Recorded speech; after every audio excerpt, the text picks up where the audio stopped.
Pour beaucoup, c'est une porte d'entrée dans Paris.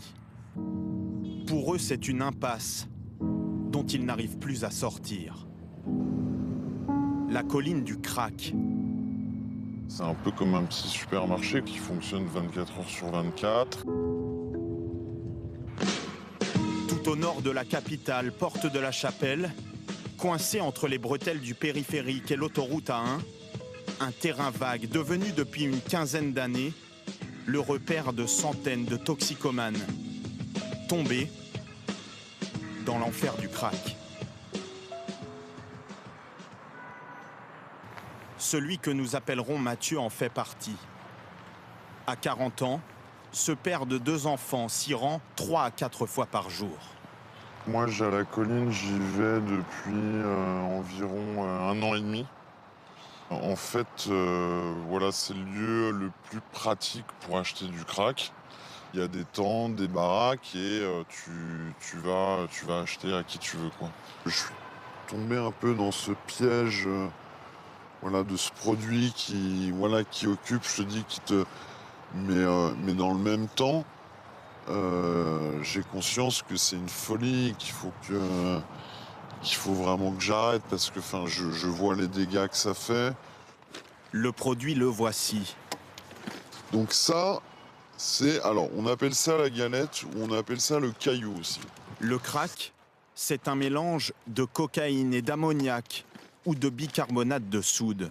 Une drogue dure qui provoque une très forte addiction dès les premières prises. Dans le quartier, le trafic s'affiche au grand jour, sous les yeux des riverains, désemparés. On a peur de l'insécurité, surtout les enfants. Ils appellent ici les morts vivants, les gens quand ils les voient, ils sont tous traumatisés. Ils disent que c'est le quartier des fous.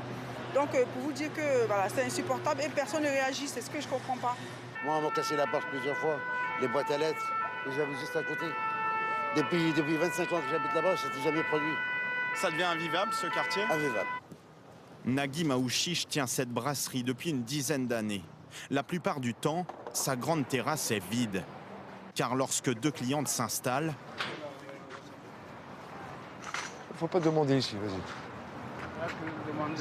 Arrête, vas-y. Faut partir, vas-y. Quelqu'un qui est en train de manger, 2 dames qui sont installées en terrasse. On n'a même pas eu le temps de prendre la commande, qui se sont fait importuner. Voilà. Et toutes les 5 minutes, c'est comme ça. Voilà, toutes les 5 minutes, c'est comme ça dans le quartier. Donc il n'y a pas que lui, là, vous allez en voir plein. Hein. Ils sont, on va dire, une 60aine tous les jours à faire des allers-retours entre la colline et toute la rue pour demander où ils peuvent demander des sous. Alors, quelle solution ? Comment endiguer la vente et la consommation de crack dans le nord de Paris ? Comment répondre aussi à la crise sanitaire et sécuritaire ? Régulièrement, tous les véhicules convergent sur la colline, reçu ? La police intervient.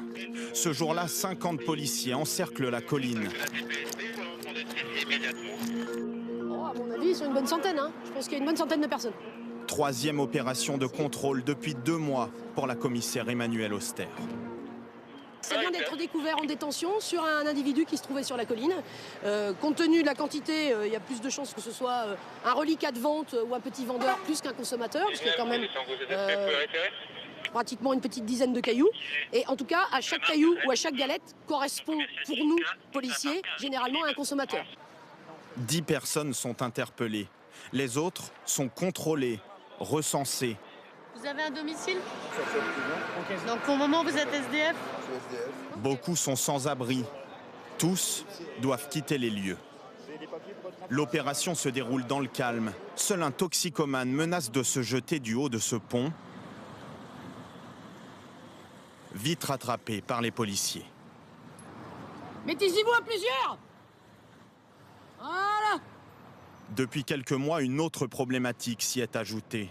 Des campements de migrants se sont installés sur la colline.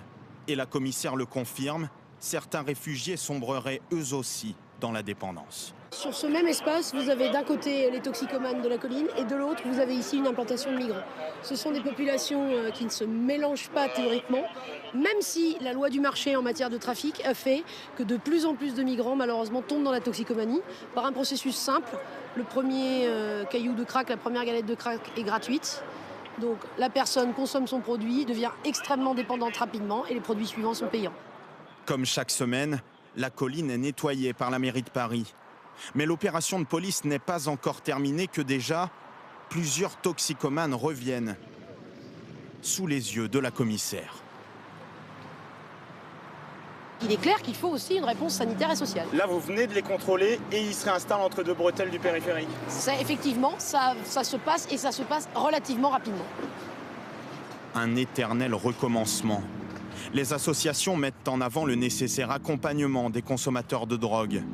Un plan crack vient d'être mis en place en lien avec la préfecture, les autorités de santé et la mairie. Près de 3 millions d'euros seront débloqués chaque année ces 3 prochaines années. Il y a urgence. C'est ici, près de la colline, que doit débuter l'an prochain le chantier d'une salle omnisport pour les Jeux Olympiques de 2024.